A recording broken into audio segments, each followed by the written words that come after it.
લોકસભાની ચૂંટણીને હવે માત્ર ગણતરીના જ કલાકો બાકી રહ્યા છે। 7 મેના રોજ ગુજરાતની 26 બેઠકો પૈકી 18 પંચમહાલ લોકસભા વિસ્તારમાં પણ મતદાન યોજાવાનું છે।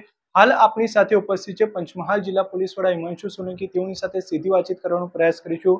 સર, શું કહેશો, 7 મેના રોજ મતદાન યોજાવાનું છે, કયા પ્રકારની તૈયારીઓ કરવામાં આવી છે? ખાસ કરીને કાયદો અને વ્યવસ્થાની સ્થિતિ જળવાઈ રહે તે માટે કયા પ્રકારની વ્યવસ્થાઓ કરવામાં આવી છે? 7 મેના રોજ સમગ્ર ગુજરાતની સાથે સાથે પંચમહાલ જિલ્લામાં પણ મતદાન થનાર છે। આ અનુસંધાને છેલ્લા 3-4 માસથી પોલીસની તથા વહીવટીતંત્રની તૈયારીઓ ચાલુ છે। જે કોઈ પણ જગ્યાએ અગાઉ કોઈ બનાવો બનેલા હોય અથવા તો જ્યાં એવી સ્થિતિ જણાતી હોય કે કોઈ બનાવ બની શકે છે, ત્યાં અગાઉથી એ તમામ ક્રિટિકલ બૂથ છે એને આઈડેન્ટિફાઈ કરવામાં આવેલા છે। ત્યાં વધારાના જે CAPFનો ફોર્સ છે એને ડિપ્લોય કરવામાં આવેલો છે। સતત 1.5 માસથી CAPFની જે કંપનીઝ છે એના દ્વારા અલગ અલગ વિસ્તારોમાં ફૂટ પેટ્રોલિંગ કરવામાં આવેલું છે।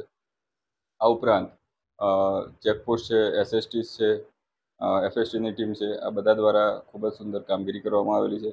અટકાયતી પગલાં, NBW બજવણી, આ તમામ કામગીરી ખૂબ જ સારી રીતના કરવામાં આવેલી છે અને મને આશા છે કે ખૂબ જ સારી રીતના પંચમહાલ જિલ્લામાં યોજાશે।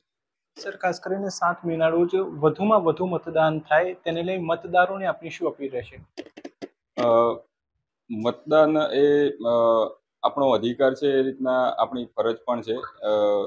લોકશાહીમાં પોતાની મનગમતી અને સારી સરકાર ચૂંટવા માટે પોતે મતદાન કરીએ એ પણ એટલું જ અગત્યનું છે। તડકો છે, લગ્નો છે, એ બધું છે, છતાં પણ વધુમાં વધુ સંખ્યામાં આપણે મતદાન કરીએ અને લોકશાહીને મજબૂત રાખીએ એવી મારી તમામને અપીલ છે। ચોક્કસથી આ હતા પંચમહાલ જિલ્લા પોલીસ વડા હિમાંશુ સોલંકી। સ્પાર્ક ટુડે ન્યૂઝની ટીમ પણ આપને સતત અપીલ કરી રહી છે કે 7 મેના રોજ આપ તમામ લોકો અવશ્ય મતદાન કરો। આમિર ભગત, સ્પાર્ક ટુડે ન્યૂઝ, ગોધરા।